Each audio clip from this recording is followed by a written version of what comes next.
Hi friends, అందరికీ good morning అండి. మరో కొత్త వ్లాగ్తో మీ ముందుకు వచ్చేసింది మీ ఆంధ్ర అమ్మాయి. ఎలా ఉన్నారు అందరూ? ఈరోజు థంబ్నెయిల్ చూశారు కదా. సో యమ్మీగా ఉండే ఆంధ్ర స్టైల్ పప్పుచారు, సాంబార్ కాదండి పప్పుచారు ఎలా చేయాలో ఈ వ్లాగ్లో మీకు నేను చూపిస్తాను. మరి మనం వ్లాగ్లోకి వెళ్ళిపోదామా? నా పూజ అయితే అయిపోయిందండి. పొద్దున్నే చక్కగా పూజ చేసేసుకున్నాను నేను. ఇంక ఇప్పుడు బ్రేక్ఫాస్ట్ వేసుకోవాలి.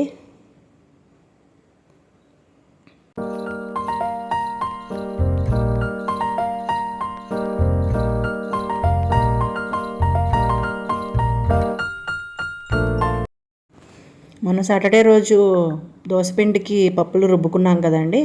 సో అదే అన్నమాట దోశ బ్రేక్ఫాస్ట్ ఈరోజు మా ఇంట్లోని.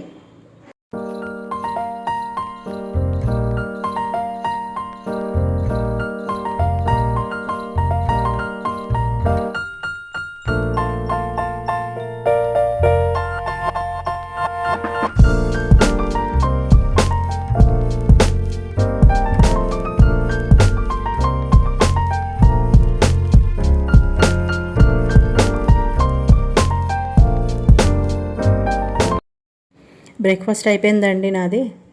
సో ఇప్పుడు లంచ్ కోసమని ఫస్ట్ దోసకాయ పచ్చడి చేద్దామని దోసకాయ పచ్చడికి ప్రిపేర్ చేస్తున్నాను, పోపేస్తున్నాను. పక్కనేమో ఉల్లిపాయలోను దోసకాయ ముక్కలు దోసకాయ ముక్కలు చాలా సన్నగా కట్ చేసి పెట్టుకున్నాను. ఉల్లిపాయ ముక్కల్లాగా దోసకాయ ముక్కలు కట్ చేసి పెట్టుకున్నాను. ఫస్ట్ మనము పోపు వేసేసుకుందాము. ఈ పోపు మాత్రం బాగా కాగాలండి, అంటే వెల్లుల్లిపాయలు చక్కగా వేగాలన్నమాట. వెల్లుల్లిపాయలు బాగా వేగితేనే పచ్చడిలోకి పోపు అనేది చాలా టేస్టీగా ఉంటుందండి. పచ్చడి కూడా చాలా టేస్టీగా ఉంటుంది.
ఈ ఉల్లిపాయలు దోసకాయ ముక్కలండి ఒక 2 minutes అండి, జస్ట్ అలా పొయ్యి మీద వేస్తే చాలు. అయితే నేను సగం దోసకాయ ఏమో ముక్కల కింద కట్ చేశాను. సగం దోసకాయని ఏంటంటే పచ్చి దోసకాయని పచ్చిమిరపకాయలు, దోసకాయ, కొద్దిగా చింతపండు, కొద్దిగా సాల్ట్, ఈ 4 ఇంగ్రీడియంట్స్ కలిపి నేను మిక్సీలో వేసాను అనమాట. సో ఇప్పుడు ఆ పేస్ట్ని కూడా నేను ఇందులో కలిపేస్తాను. మనకు అక్కడక్కడ ఉల్లిపాయ ముక్కలు, అక్కడక్కడ దోసకాయ ముక్కలు తగులుతూ అసలు చట్నీ చాలా చాలా బాగుంటుందండి. మీరు కూడా ఒకసారి ఇంట్లో ట్రై చేసి చూడండి.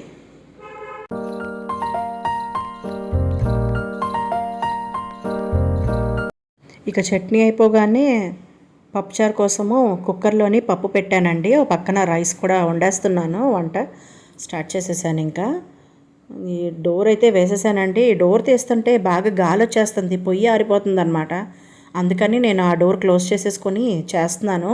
మామూలుగా అయితే ఆ డోర్ తీసి ఉంచుతాను, ఎందుకంటే కొంచెం గాలి పాస్ అవ్వకపోతే వంటగదిలో అసలు చెమట పట్టేస్తుందండి ఈ మధ్య బాగాను. అందుకే డోర్ అయితే నేను ఓపెన్ చేసి పెడతాను, కానీ మరీ ఎక్కువ వచ్చేస్తుంది గాలి, అందుకే క్లోజ్ చేసి చేయాల్సి వస్తుంది. ఇప్పుడు నాకు చింతపండు కూడా చక్కగా వేడి నీళ్ళలో నానబెట్టి పెట్టేశానండి. వేడి నీళ్ళలో వేస్తే తొందరగా గుజ్జు తీసుకోవడానికి వీలవుతుంది. ఇవన్నీ కూడా నేను సాంబార్లో వేయడానికి కూరగాయలండి రెడీ చేసి పెట్టుకున్నాను, ఏమేమి వేయాలా అని. ఈ కుక్కర్ ఏంటో కానీ అసలు విజిల్ అనేది రావట్లేదండి. చాలాసేపటి నుంచి చూస్తున్నాను. ఒక పక్కన అన్నం ఉడుకొస్తుంది, ఈ కుక్కర్ మాత్రం అసలు ఇంతవరకు విజిల్ అనేది రాలేదు. పప్పు ఒకటే కదా, చాలా తక్కువే క్వాంటిటీ ఉంటుంది, ఎందుకు రాలేదు ఏంటో చూస్తున్నాను. రబ్బర్ ఏమన్నా పెట్టలేదు ఏంటిదిగోండి, చూసారా నీరు కారిపోతుంది, మీకు కూడా కనిపిస్తుంది కదా. అందులోంచి నీరు కారిపోతుంది. అంటే రబ్బర్ ఏమన్నా సరిగ్గా సెట్ అవ్వలేదో ఏంటో తెలియదు మరి. అది మరి విజిల్ రాకుండా ఉడికిపోతే రాపోయినా పర్లేదు, ఉడికిపోతే బాగుండు అనుకుంటున్నాను నేనైతే.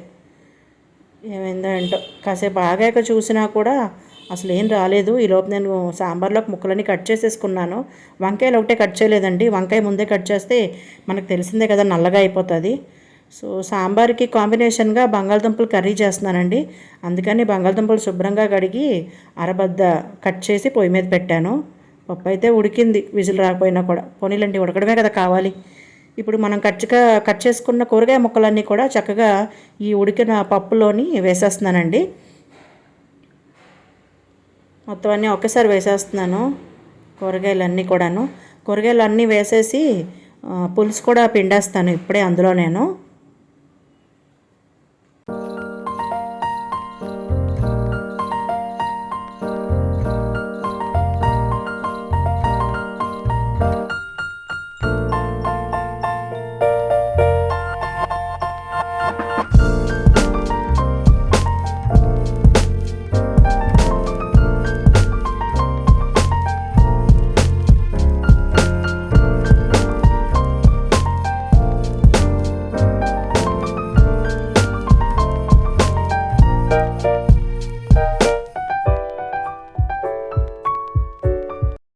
పులుసు కూడా పిండేశాక ఇంకా ఉప్పు, కారము, పసుపు, చిన్న బెల్లం మొక్క టేస్ట్ కోసం అంటే టేస్ట్ బాగుంటుంది బెల్లం మొక్క వేసుకుంటే పప్పుచారులోకి. సో ఇవన్నీ కూడా వేసేస్తున్నాను. కళ్ళుప్పు వేస్తున్నానండి. ఇది ఎలాగో సాంబార్లకి కానీ చారులకి కానీ ఇలా పులుసు కూరలకు కానీ ఇలా కళ్ళుప్పు వేసుకుంటే తొందరగా కరిగిపోద్దండి. వాటర్ క్వాంటిటీ ఉంటుంది కాబట్టి కరిగిపోతుంది, బాగుంటుంది కూడాను.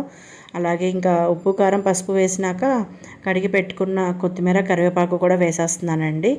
ఇవన్నీ ఒకేసారి వేసేస్తున్నాను. ఇంకా అది స్లోగా మరుగుతూ ఉంటుంది పొయ్యి మీద.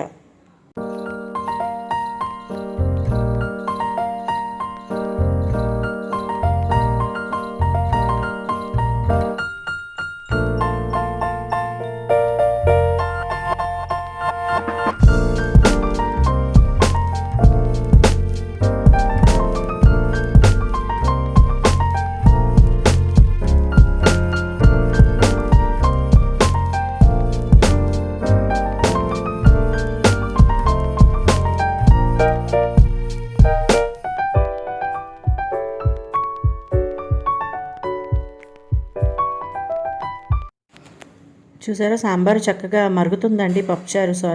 ఇప్పుడు మన ఈ పప్పుచారులోకి దీంట్లో ఇది సాంబార్ కాదు కదా, దీనికి సాంబార్ కూడా వేయాల్సిన అవసరం లేదండి. ఇందులోని ఇంట్లోనే తయారు చేసుకున్న జీలకర్ర పొడి అండ్ ధనియాల పొడి ఈ రెండు యూజ్ చేస్తాను నేను. ఎక్కువ అక్కర్లేదండి. అదొక హాఫ్ స్పూన్, ఇదొక హాఫ్ స్పూన్ వేసుకుంటే సరిపోతుంది అనమాట. ఇలా ఇంట్లో చేసుకొని వేసుకుంటే కూడా చాలా హైజీన్గా ఉంటుందండి. బయట కెమికల్స్ అవి యూస్ చేస్తారు కదా, దాని బదులు మనం ఇంట్లో తయారు చేసుకోవచ్చు. చక్కగా హెల్త్ కూడా బాగుంటుంది. జీలకర్ర పొడి అండ్ ధనియాల పొడి ఒంటికి కూడా చాలా మంచిదండి. ఈ రెండు వేసుకున్నాక మంచి కమ్మటి వాసన వస్తుంది పప్పుచారు. ఈలోపు మన బంగాళదుంపలు ఉడికిపోయినాయి కదండి, తొక్క కూడా పీల్ ఆఫ్ చేసేసాను నేను. ఇప్పుడు ఆ కూర కూడా పొయ్యి మీద వేసేసుకుంటున్నాను.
ఉల్లిపాయలు అయితే బాగా చక్కగా ఫ్రై అయినాయండి. తర్వాత బంగాళదుంపలు ఒక్కొక్కటి తీసుకొని చక్కగా చేతితోనే చిదిమేసుకోండి. అంటే చేతితోని 2-3 ముక్కలు అయ్యేలాగా చిదుముకోండి.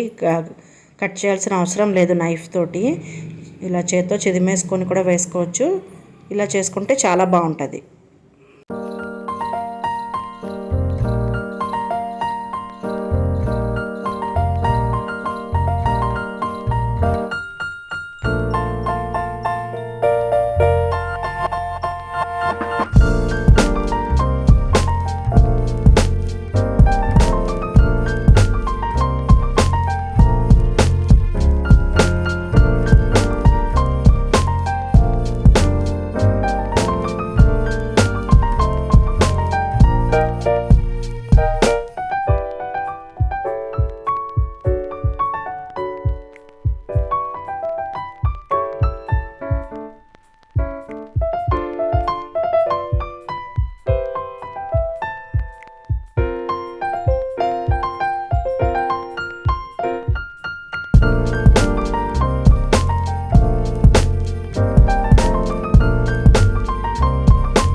ఇలా బంగాళదుంపలు మూత పెట్టుకున్న తర్వాత పప్పుచారు చూసారా, చక్కగా మరిగిపోయిందండి పప్పుచారు.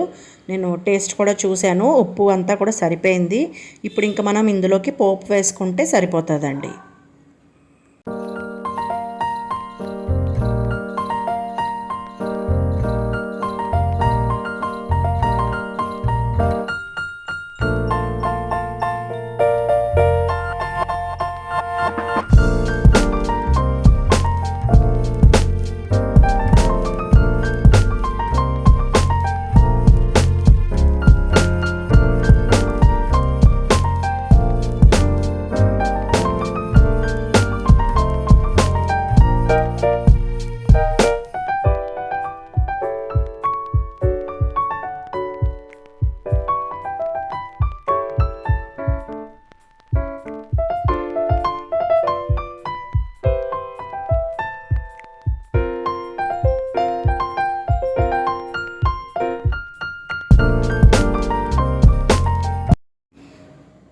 పప్పుచారు పోపులోకి మాత్రం ఇంగువ వేసుకోవడం మర్చిపోకండి. ఇంగువలోనే టేస్ట్ అంతా ఉంటుంది, కంపల్సరీ వేసుకోండి. పోపు వేయడం అయిపోయింది, అది సాంబార్లోకి తిరగమూత వేసేసుకుందాము, సరిపోతుంది. ఇప్పుడు మన పప్పుచారు రెడీగా ఉంది, దీన్ని మూత పెట్టేసుకుందామండి వేడి మీద. ఇప్పుడే పోపు వేసాం కదా, మూత పెట్టేసి ఉంచితే ఆ పోపు స్మెల్, ఇంగువ స్మెల్ అంతా కూడా పప్పుచారుకి పడుతుంది అన్నమాట. అయితే బంగాళదుంప ఎలా ఉందో మూత తీసి చూస్తున్నాను. బంగాళదుంప కూడా మొత్తం ఫ్రై అయిపోయిందండి, ఆల్రెడీ ఉడికినాయే కాబట్టి తొందరగా ఫ్రై అయిపోతుంది. దీన్ని కారం వేసుకుంటే ఇంకా ఆఫ్ చేసుకోవచ్చండి.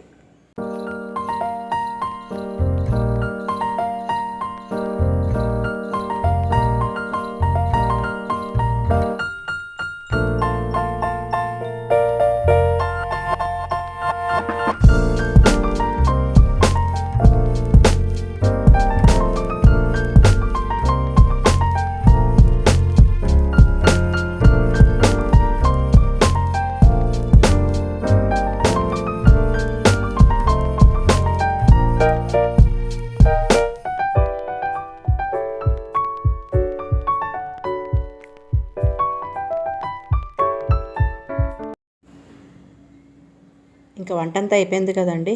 పొయ్యి అది కూడా గట్టును, అది పొయ్య చక్కగా అంతా నీట్గా తుడిచేస్తున్నాను, క్లీన్ చేసేస్తున్నాను.